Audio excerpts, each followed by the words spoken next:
Okay, well, thanks so much for coming to support such a wonderful ministry as Covenant Christian Schools. I was just going to say we've had some really great times with them, except for when they kicked us during Family Feud, Jeff Williamson.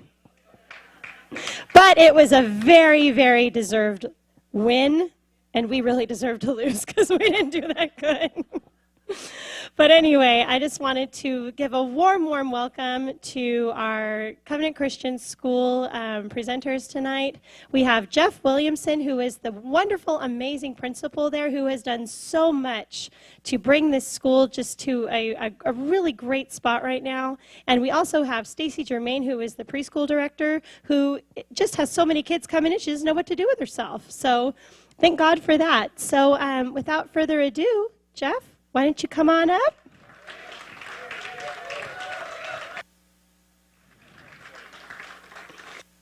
You can. Is it okay if I stand though? Hey, you're the comedian. I'd love to stand.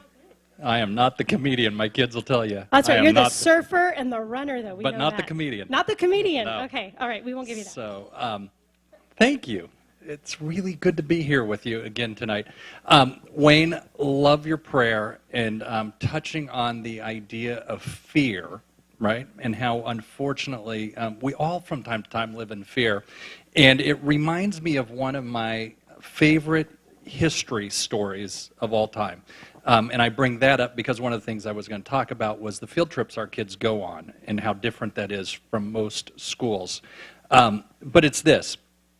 It's the 1750s, and Britain still clearly controls this area. Well, not this area, but the East Coast, and they're expanding west, and they've crossed the Appalachian Mountains. And one of the areas they're in is in Ohio, and they're being attacked by the Indians. And there's a war, the French-Indian War, going on during this time. And George Washington's a young man. And George Washington at this time is about 20, 22 years old, and he's fighting for the British. And they're in a battle. They're in a forested area of Ohio, and they're ambushed by the Indians. And they immediately kill the British leader. Shot, dead, done within 5 minutes. And most of the British are frightened and surprised by this attack because this is not what they're used to. They're used to open warfare, being on the greens, marching at each other, know where the enemy is, and it's very gentlemanly. And it's not that type of war. And George Washington, who is not per se a commander, really rallies the troops. And writing back and forth amongst the troops, encouraging them on. And the Indians recognize that George Washington is the next man that has to be killed because their theory is, rightly, you always take out the leader, which is also not the way the British played the game of war. The British never took out the leader. You always just took out the underlings. But the Indians didn't do that. And so the Indian leader tells his men, shoot at him. And they shoot at George Washington for well over an hour and never hit him. In fact, George Washington, when that battle ends, there's 4 or 5 bullet holes in his riding coat. And 2 horses have been shot out from underneath him. Fast forward, it's now the early 1770s, so it's about 20 years later. George is now in his 40s, and he is meeting with these Indians in the Ohio River Valley again, and one of the men he meets says, "You look familiar." And he realizes that he was at that battle and he was commanding his men to fire at George Washington. And he goes on to tell George that after that battle, he said to his men, he must be a god. He is going to be the leader of a great nation. And 10 years later, the Revolutionary War ends, and he becomes the leader of a great nation. All that to say, George Washington was not a god. Hear me really carefully on this, right? The principal of Covenant Christian School does not claim George Washington was a god, but he claims this: God knows the plans of the people. And he knows the plans for this church. And he knows the plans for this school. It's all his.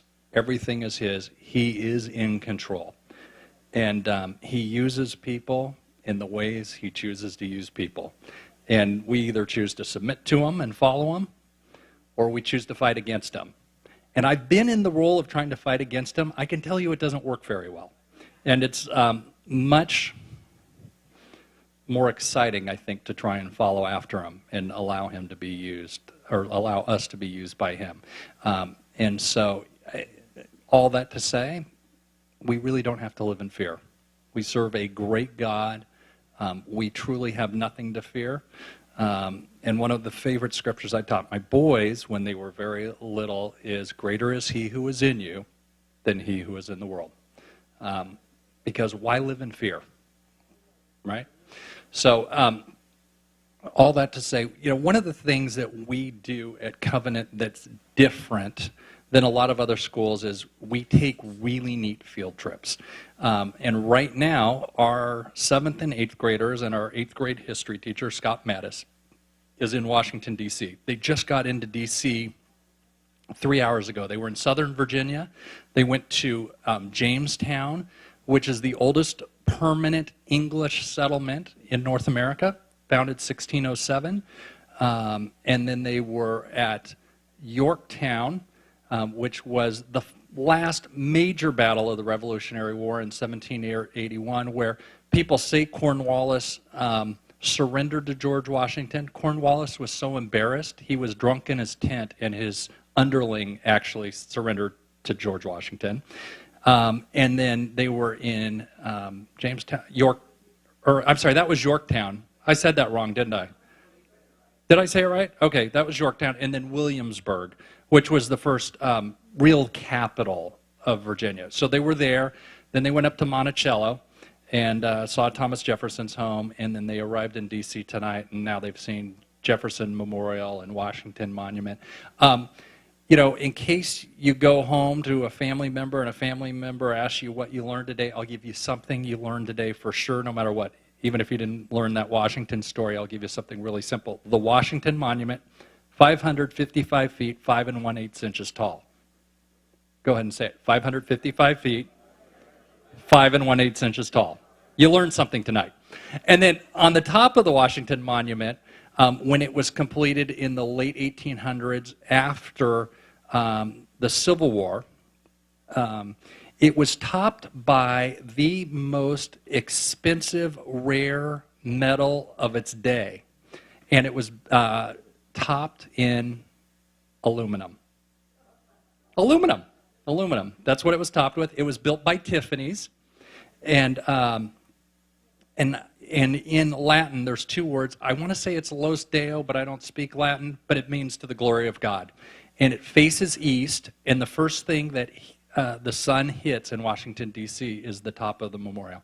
So our kids learn things like that when they're on field trips. So it's not just like, okay, let's go take a picture of that nice building, but they learn about the godly heritage of our country that doesn't happen most places. And then, for example, our 4th graders, I'm really super excited that Tammy Sonater, who's our 4th and 5th grade teacher, and myself, we're going to take students to the Gold Country, Coloma, and Sacramento, and then Yosemite.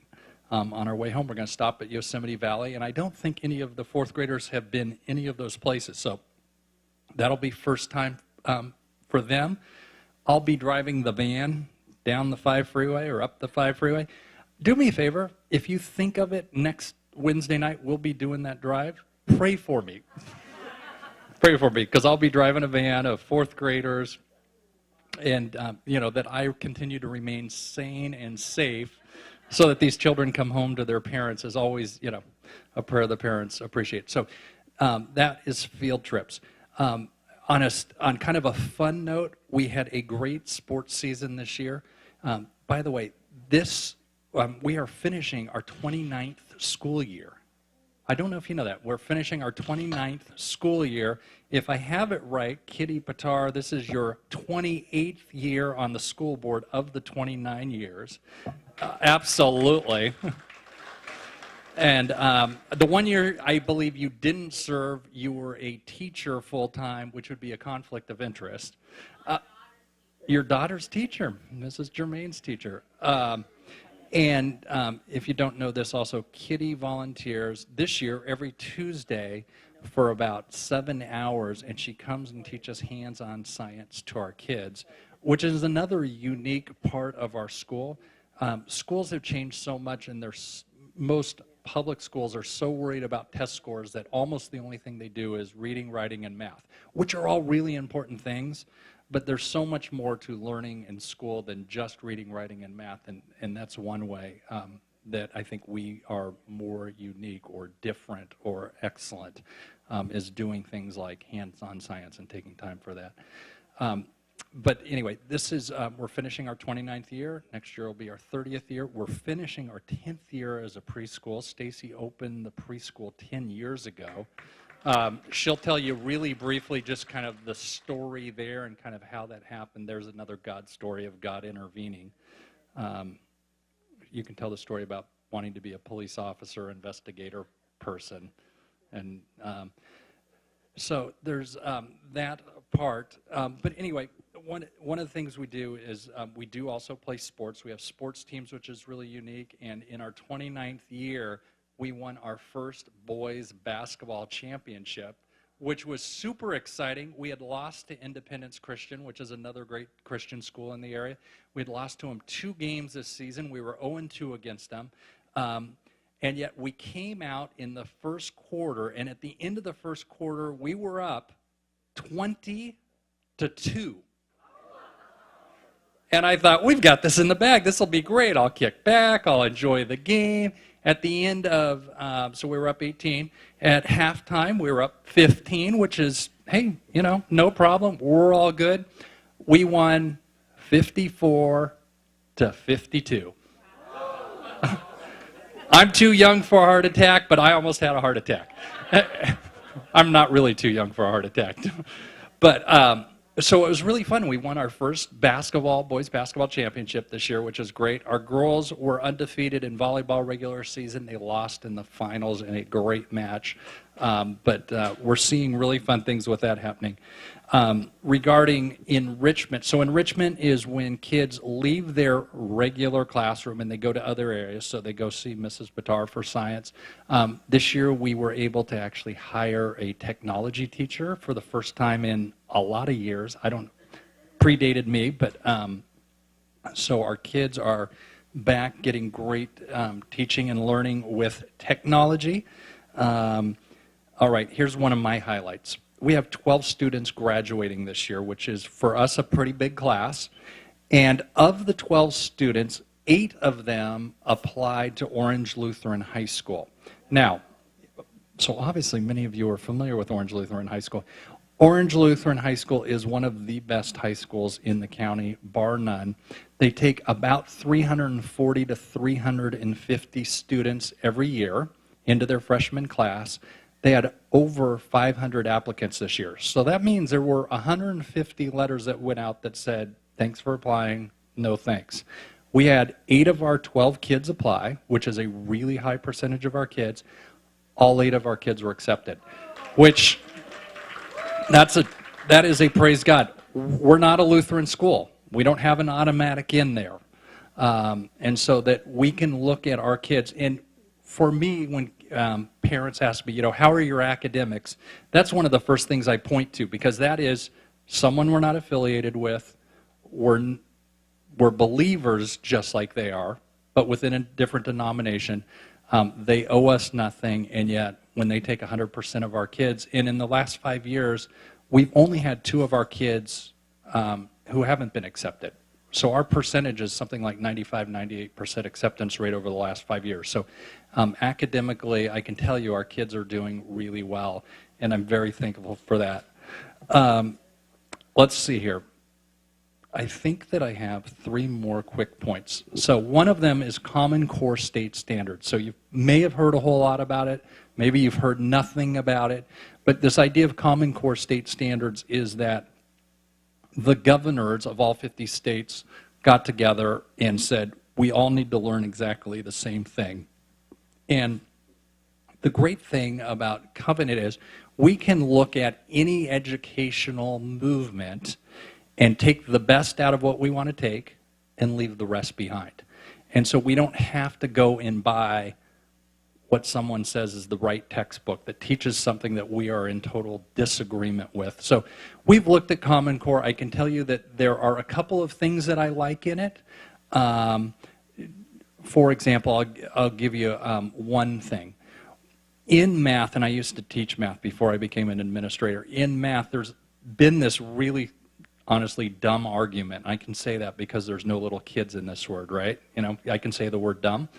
But there's been this dumb argument over the last 30 or 40 years in math. Some of you probably remember the new math movement, which was like, how do you feel about math? Right? And then there's this other movement called drill and kill, which all you do is you teach kids how to memorize their math facts. And then there's this other movement which is called number sense, which is, do you really understand what numbers mean and how they work? Common Core says you really need to understand all of it. So you can't just memorize your facts but not understand numbers, and you can't just understand numbers but not have facts. And that's a good movement, but I can tell you we've been doing that for a long time. So, I mean, for us, we could say, you know what, that is an area of Common Core we like, but we're not buying the curriculum that teaches things that we totally disagree with, right? And so that's a great thing about being an independent school. And then, let me see here. Okay, big news. Trish Smith, when you see Trish Smith, you can give her a high five or give her a thank you or whatever. She has really led through this process of being what's called I-20 certified. And what I-20 certified means is this, that there are families outside of America that want to be able to send their kids to America for an American education because they recognize the great value of that. They cannot send their kids to a public school because they're not taxpayers, right? I mean, if they came to America and bought a house and paid their taxes, then they could send their kids to public school. But we're talking about families that live overseas. And so when you come to America, typically, and you just have a normal passport from another country, I want to say you can stay in America 6 to 8 weeks, something like that. Legally, yes, you can legally stay. Thank you for clarifying that, Cloyd. You're right. Legally, you could stay in America 6 to 8 weeks. Again, something like that. Don't quote me on that. I'm not part of the INS or anything like that. But anyway, and that's why we're able to have short-term students here, for example, from Korea that you may be familiar with, that they'll come for 3 weeks, 4 weeks, 6 weeks, 8 weeks. But when you become an I-20 certified student, what that means is you're allowed to issue a certificate, which is the I-20, that's where the name comes from, to a family in another country that will allow their student to legally stay in America for up to 12 months for educational purposes only. And then they pay us an additional fee for being able to come to our school, above and beyond what a local family would pay.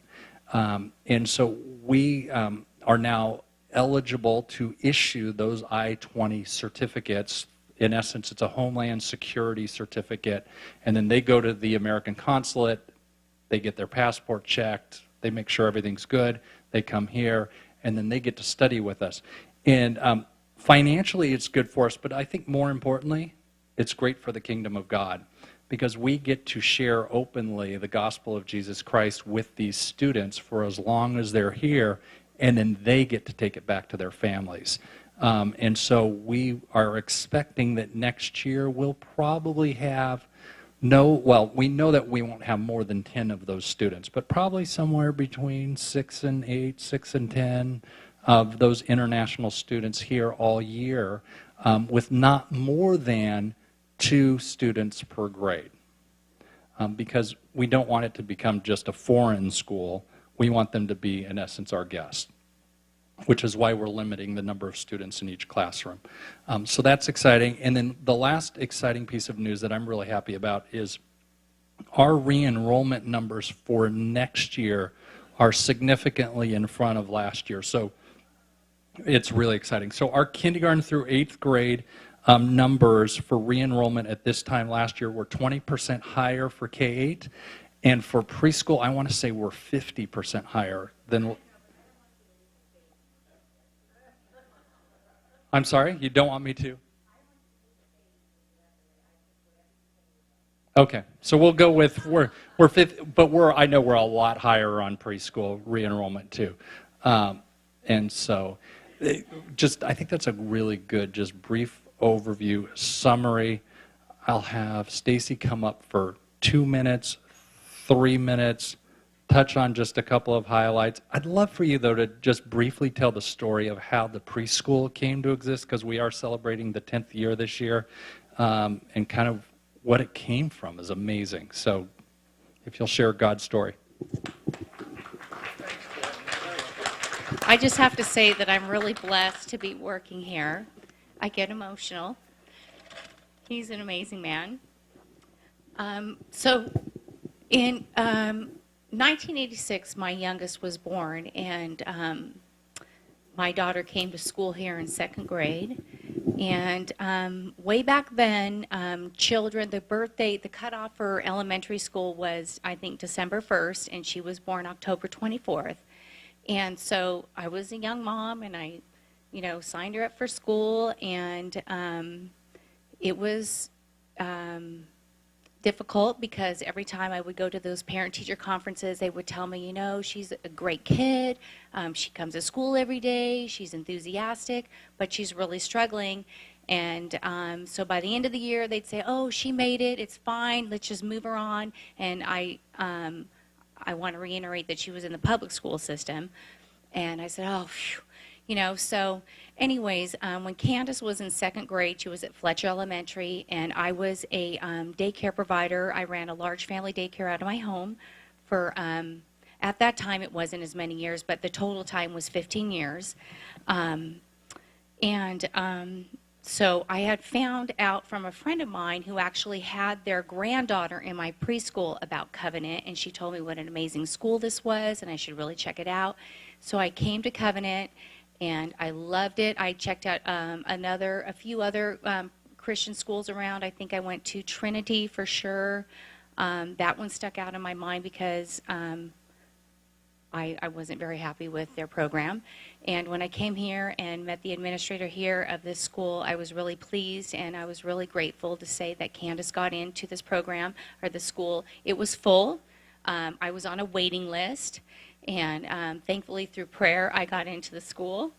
And so when Candace finished 2nd grade, Mrs. Samuelson sat me down and said, she's not ready for 3rd grade.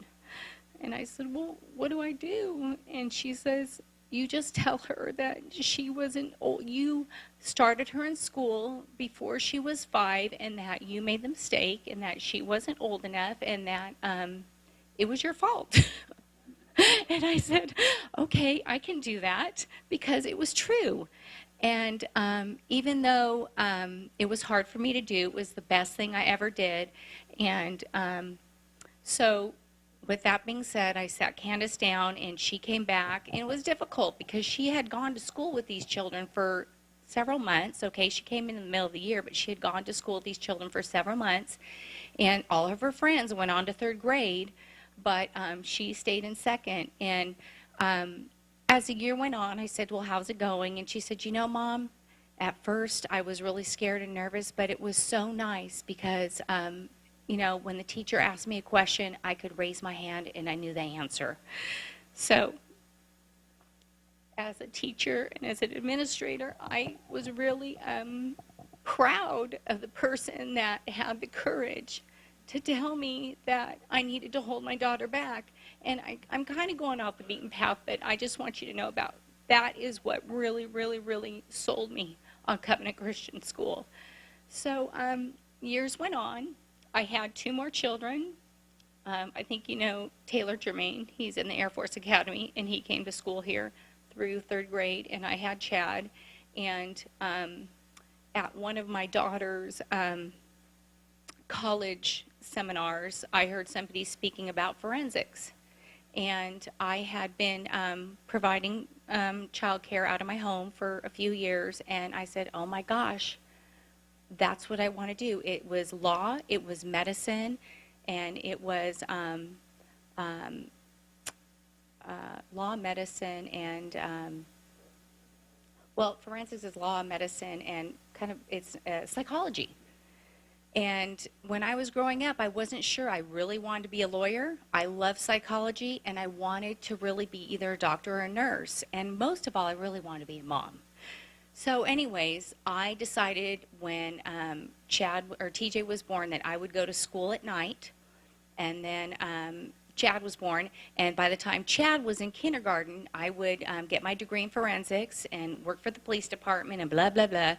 And I did that, and Brea PD was hiring me as a forensic specialist, and I came to a meeting, and I told Pastor Stan, listen, I am closing my doors. And I guess what else I need to tell you is that when my son came to Covenant as a kindergartner, Covenant's policy was if you brought a child to the school, referred somebody to the school, you got a free month's tuition.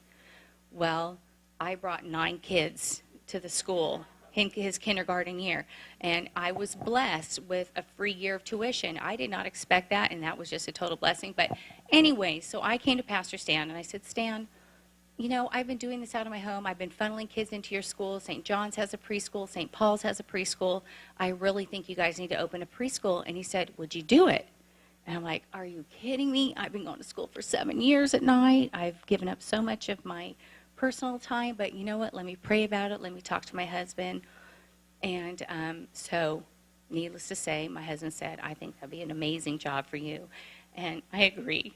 And so 11 years ago, we opened up the school. We started with 9 kids in the basement, and we grew to 75 children in 3 years. So, you know, we are here. I think what makes our program different is we're umbrellaed by this amazing church. We have all of your support. We are here to serve. When the families come to me and need child care, we have, we're not just, and when I say child care, we're not really child care, we're a preschool. We have a very structured schedule. That doesn't mean that we don't stop and take a moment to look at the butterfly or the little ladybug that's going by, but there's structure. These kids are extremely intelligent by the time they leave our kindergarten or our preschool program. But we have 9 different programs to meet these families' needs, and the point is that we're here to serve. A lot of other people don't make exceptions or bend the rules, and I'm not to say that we bend the rules, but we will do what we need to do to make sure that that child is in a safe, loving, godly, educational environment, and hopefully they continue on with our elementary school, and so that's kind of my story. I know a lot of you know me from Lifestreams as the children's ministry director, but I also wear the preschool director's hat, and I appreciate you giving me the time to share my story with you.